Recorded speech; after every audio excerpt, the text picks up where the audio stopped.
नमस्कार दोस्तों, आपका स्वागत है आपके अपने चैनल गुरु ज्ञान में। तो आज के इस वीडियो में जानेंगे अपन कोशिका के बारे में। A to Z जानकारी टोटल कंप्लीट पढ़ेंगे इसको, और इसकी प्लेलिस्ट भी है, तो प्लेलिस्ट में देख सकते हैं आप बायोलॉजी। तो A to Z पढ़ेंगे इसमें कोशिका के बारे में। तो कोशिका को जानते हैं, क्या होता है कोशिका यानी सेल। तो कोशिका के बारे में जानेंगे। तो कोशिका जीवन की मूलभूत इकाई होती है। क्या होती है? Fundamental unit of life. तो the fundamental unit of life cell. तो कोशिका क्या है? जीवन की मूलभूत इकाई है। और कोशिका जीवों की संरचनात्मक व क्रियात्मक इकाई कहलाती है। कोशिका क्या कहलाती है? संरचनात्मक और क्रियात्मक इकाई कहलाती है। ऑप्शन में पूछ लेते हैं, तो ये वन लाइनर क्वेश्चन है आपके लिए। कोशिका शब्द की उत्पत्ति लैटिन भाषा के सेल्यूला शब्द से हुई है, जिसका अर्थ होता है कोष्ठक या छोटा कमरा। और कोशिका का अध्ययन क्या कहलाता है? तो साइटोलॉजी कहलाता है। कोशिका का अध्ययन क्या कहलाता है? साइटोलॉजी। तो कोशिका का अध्ययन क्या कहलाता है? साइटोलॉजी। और वर्तमान में इसे कोशिका विज्ञान या सेल बायोलॉजी भी कहा जाता है। तो कोशिका का अध्ययन क्या कहलाता है? साइटोलॉजी। और वर्तमान में इसे क्या कहा जाता है? सेल बायोलॉजी भी कहा जाता है। सभी जीव जंतु वनस्पतियों कोशिकाओं से बने होते हैं। तो सभी जीव जंतु और जो भी वनस्पति हैं, पेड़ पौधे हैं, किससे बने होते हैं? ये बने होते हैं सेल से, यानी कोशिका से बने होते हैं। एक कोशिका स्वयं में ही एक संपूर्ण जीव हो सकता है, जैसे अमीबा, पैरामीशियम, क्लैमिडोमोनास, बैक्टीरिया। इन्हें एक कोशिकीय जीव कहते हैं। तो एक कोशिका स्वयं में एक संपूर्ण जीव हो सकता है, जैसे अमीबा, पैरामीशियम, क्लैमिडोमोनास व बैक्टीरिया। इन्हें एक कोशिकीय जीव कहते हैं। अब इसके बाद आगे समझेंगे। तो कोशिका, बहुत सारी कोशिकाएं मिलकर क्या बनाती हैं? ऊतक बनाती हैं। और बहुत सारे ऊतक मिलकर क्या बना देते हैं? अंग, शरीर का अंग बना देते हैं। और बहुत सारा अंग मिलकर क्या बन जाता है? शरीर। तो इसको समझना।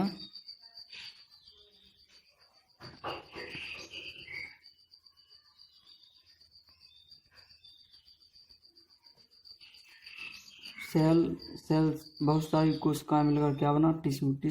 बहुत सारे टिश्यू मिलकर क्या करना? पार्ट। बहुत सारे पार्ट मिलकर क्या बना? बॉडी। तो ये कैसा होता है?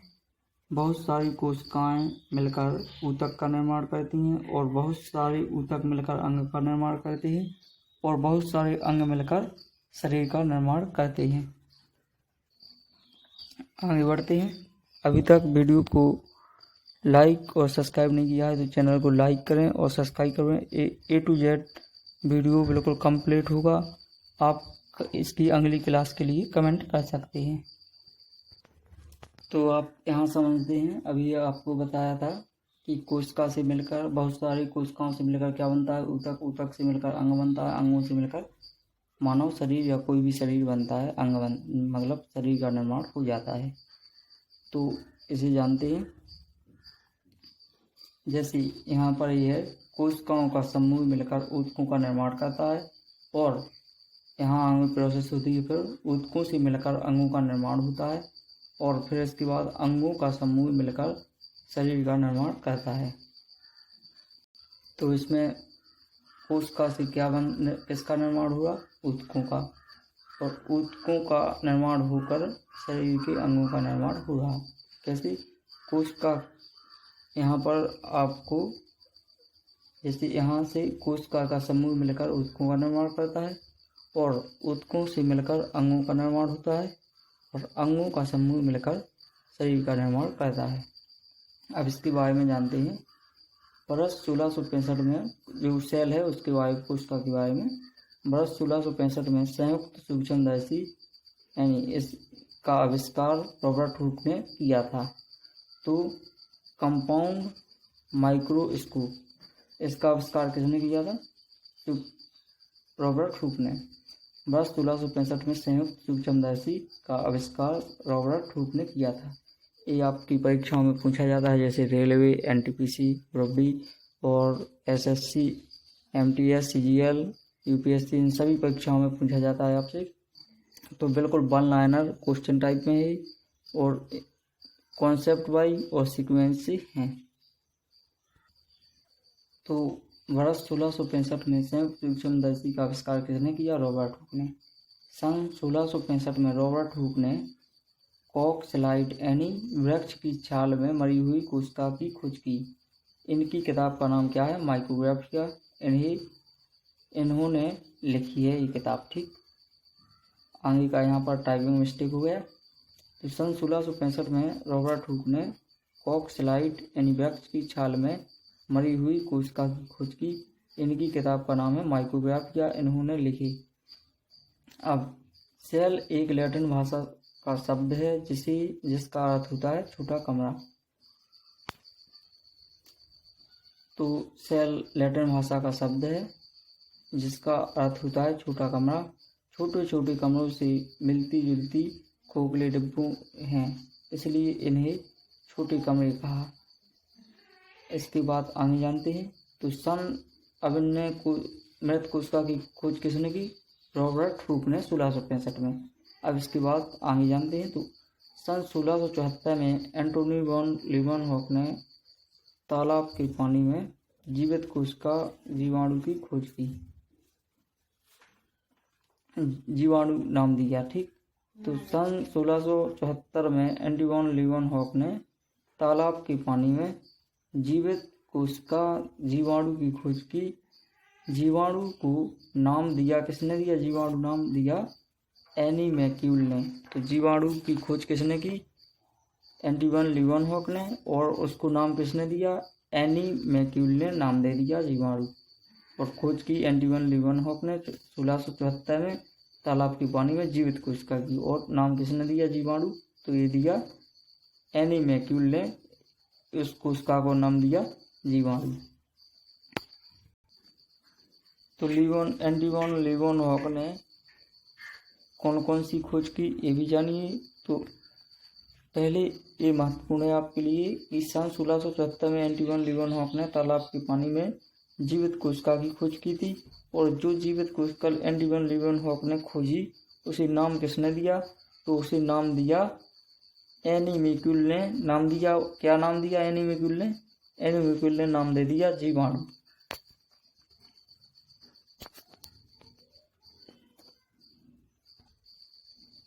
तो एनी मैक्यूल ने क्या नाम दे दिया? जीवाणु। ठीक, यहाँ तक आपको समझ में आया होगा। अब आगे इसको समझते हैं। तो एंटोनी वॉन लीवनहॉक ने किस किस की खोज की, ये जानते हैं। तो एंटोनी वॉन लीवनहॉक ने की खोज कौन कौन सी खोज? एंटोनी वॉन लीवनहॉक ने किस किस की खोज की? तो उन्होंने प्रोटोजोआ, हाइड्रा, शुक्राणु, जीवाणु और पहली पादप कोशिका, प्याज की झिल्ली, नर एगमज। एंटोनी वॉन लीवनहॉक ने इन सभी की खोज की। तो एंटोनी वॉन लीवनहॉक ने किस किस की खोज की, ये आपको याद रखना है। प्रोटोजोआ की खोज की एंटोनी वॉन लीवनहॉक ने, हाइड्रा की खोज एंटोनी वॉन लीवनहॉक ने, शुक्राणु की खोज किसने की? एंटोनी वॉन लीवनहॉक ने, जीवाणु की खोज की और पहली पादप कोशिका प्याज की झिल्ली की खोज किसने की? एंटोनी वॉन लीवनहॉक ने। नर एगमज की खोज भी एंटोनी वॉन लीवनहॉक ने की। एंटोनी वॉन लीवनहॉक को प्रथम माइक्रोबायोलॉजिस्ट कहा जाता है, यानी सूक्ष्मजीवी कहा जाता है। तो एंटोनी वॉन लीवनहॉक को प्रथम क्या कहा जाता है? सूक्ष्मजीवी या माइक्रोबायोलॉजिस्ट कहा जाता है। और इनकी बुक का नाम क्या है? तो इनकी बुक का नाम है द सीक्रेट ऑफ नेचर। तो एंटोनी वॉन लीवनहॉक ने कौन सी बुक लिखी? एंटोनी वॉन लीवनहॉक ने बुक लिखी द सीक्रेट ऑफ नेचर। तो एंटोनी वॉन लीवनहॉक की एक बुक आप याद रखना। कौन सी बुक लिखी इन्होंने? तो द सीक्रेट ऑफ नेचर, इस बुक ये आपसे परीक्षा में कई बार पूछ लिया जाता है। तो द सीक्रेट ऑफ नेचर किसने वो लिखी? एंटोइन लीवेनहॉफ ने। और माइक्रोग्राफिया रॉबर्ट हुक ने। The secret of nature book किसने लिखी? तो the secret of nature book लिखी एंटोइन लीवेनहॉफ ने। और उस बुक को हिंदी में क्या कहते हैं? तो सीक्रेट ऑफ नेचर को हिंदी में बोलते हैं प्रकृति के रहस्य।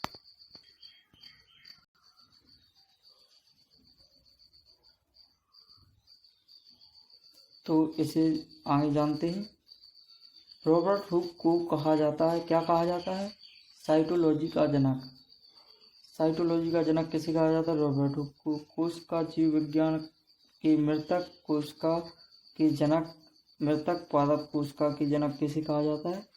तो रॉबर्ट हुक को। रॉबर्ट हुक को किस किस का जनक किस कहा जाता है, ये जानिए आप। साइटोलॉजी का जनक, कोशिका जीव विज्ञान के जनक और मृतक कोशिका के जनक, मृत पादप कोशिका के जनक कौन है? रॉबर्ट। तो रॉबर्ट हुक ने किस किस को खोजा, ये किस किस के जनक हैं? तो यह साइटोलॉजी के जनक, कोशिका जीव विज्ञान के जनक, मृत कोशिका के जनक, पादप कोशिका के जनक कौन है? रॉबर्ट हुक हैं। आगे जानते हैं। तो भारतीय कोशिका विज्ञान के जनक कौन है? डॉक्टर अरुण कुमार शर्मा को कहा जाता है। तो भारतीय कोशिका विज्ञान के जनक कौन है? तो डॉक्टर अरुण कुमार शर्मा। तो भारतीय कोशिका विज्ञान के जनक डॉक्टर अरुण कुमार शर्मा है। अब कोशिका सिद्धांत को जानिए। तो कोशिका सिद्धांत को जानते हैं। कोशिका विज्ञान, कोशिका का सिद्धांत क्या है इसे जानते हैं। कोशिका सेल थ्योरी। तो स्लाइडन ने 1838 में पादप कोश का सिद्धांत दिया। थियोडोर स्वान ने 1839 में जंतु कोश का सिद्धांत दिया। तो थियोडोर स्वान, स्लाइडन और स्वान के नाम से जाना जाता है। तो स्लाइडन ने 1838 में पादप कोश का सिद्धांत दिया और स्वान ने 1839 में जंतु कोश का सिद्धांत दिया। तो स्लाइडन ने क्या दिया? 1838 में पादप कोश का सिद्धांत और थियोडोर स्वान ने 1839 में जंतु कोश का सिद्धांत दिया, ये याद रखना।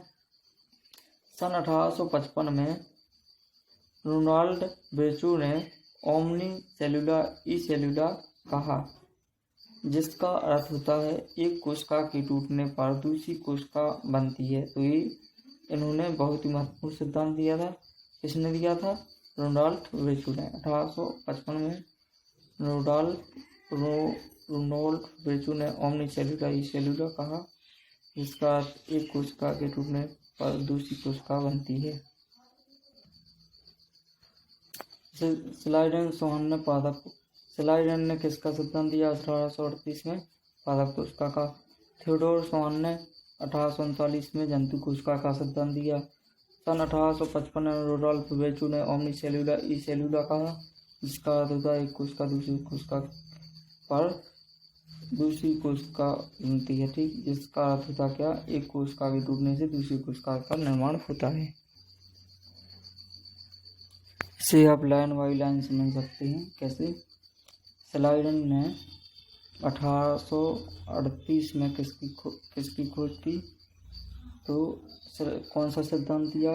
स्लाइडन ने 1838 में पादप सिद्धांत दिया। स्लाइडन ने 1838 में पादप सिद्धांत दिया। ठीक, 1838 में पादप के बारे में सिद्धांत दिया। थियोडोर स्वान ने 1839 में जंतु के बारे में सिद्धांत दिया। ठीक, जंतुओं के बारे में।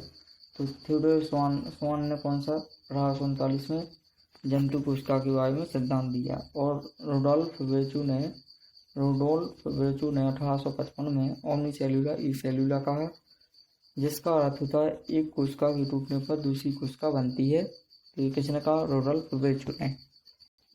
अभी तक सब्सक्राइब नहीं किया है तो भाई सब्सक्राइब करें और वीडियो को लाइक करें और कमेंट में ज़रूर बताएं वीडियो कैसी लगी। तो सब्सक्राइब ज़रूर कर लें। ऐसी वीडियो देखने के लिए कमेंट करें और कि आगे वीडियो चाहिए या नहीं चाहिए। तो आगे बढ़ते हैं। तो आगे समझते हैं इसको। सभी सजीव वस्तुएं छोटी छोटी कोशिकाओं से मिलकर बनी होती हैं। तो सभी सजीव यानी जीवित सभी जीवित वस्तुएं या जीव जंतु या पेड़ पौधे कैसे बने होते हैं? छोटी छोटी कोशिकाओं से मिलकर बने होते हैं। सभी कोशिकाएं पहले से उपस्थित कोशिकाओं से विभाजित होती हैं। इसे क्या बोलते हैं? डिवीजन विधि द्वारा बनी होती हैं। सभी कोशिकाएं पहले से उपस्थित कोशिकाओं से विभाजित डिवीजन विधि द्वारा बनती हैं। कोशिका के प्रकार को समझिए। Types of cell. तो कोशिका के प्रकार जानते हैं। तो टाइप्स ऑफ सेल, कोशिका के प्रकार। कोशिका के दो प्रकार होते हैं, एक कोशिकीय और बहुकोशिकीय। तो एक कोशिकीय को यूनिसेल्यूलर बोलते हैं और बहुकोशिकीय को क्या बोलते हैं? Multi cellular. तो ये यहाँ पर आ गया है। तो एक कोशिकीय यानी यूनिसेल्यूलर और मल्टी सेल्यूलर का मतलब हो गया बहुकोशिकीय। तो इनके एग्जाम्पल जान लेते हैं। एक कोशिकीय कौन है? तो एक कोशिकीय अमीबा, पैरामीशियम, एबुलिना, एक क्या है? एक कोशिकीय यानी यूनिसेल्यूलर। और बहुकोशिकीय यानी मल्टी सेल्यूलर के एग्जाम्पल क्या है? तो एक कोशिकीय कौन होते हैं? जिनमें सिर्फ एक कोशिका या एक सेल होता है, वो क्या होते हैं? एक कोशिकीय। अमीबा, पैरामीशियम, एबुलिना क्या है? एक कोशिकीय है। बहुकोशिकीय जिनमें बहुत सारी कोशिकाएं होती हैं, उन्हें मल्टी सेल्यूलर यानी बहुत सारी कोशिकाएं। तो बहुत सारी कोशिकाएं किसमें होती हैं? पादप, जंतु, मनुष्य, ये क्या है? कुत्ते, बिल्ली, ये सभी क्या है? तो ये है बहुकोशिकीय यानी मल्टी सेल्यूलर। तो आज की वीडियो यहीं पर ख़त्म होती है। आगे जानने के लिए और आगे ऐसी पढ़ने के लिए आप कमेंट कर सकते हैं और चैनल को सब्सक्राइब ज़रूर करें। और आप कोई भी कॉम्पिटिटिव एग्ज़ाम उठाकर देखिए तो उसमें इससे आए हुए प्रश्न मिलेंगे और एक बहुत ही आपके लिए कम टाइम में अधिक जानकारी देने का माध्यम है। तो इतना बेस्ट कंटेंट है कि आप ये कोई भी बुक में नहीं मिलेगा आपको ऐसा। और आप इसे एक बार पढ़कर और देख लीजिए और इसे फिर आप कोई भी पेपर का एनालिटिक्स या कोई मॉक टेस्ट देंगे तो इससे आपके क्वेश्चन पूछे जाएंगे। जय हिंद दोस्तों, मिलते हैं अगली वीडियो में। तो सब्सक्राइब जरूर करें, सपोर्ट करें। जय हिंद दोस्तों, मिलते हैं अगली वीडियो में।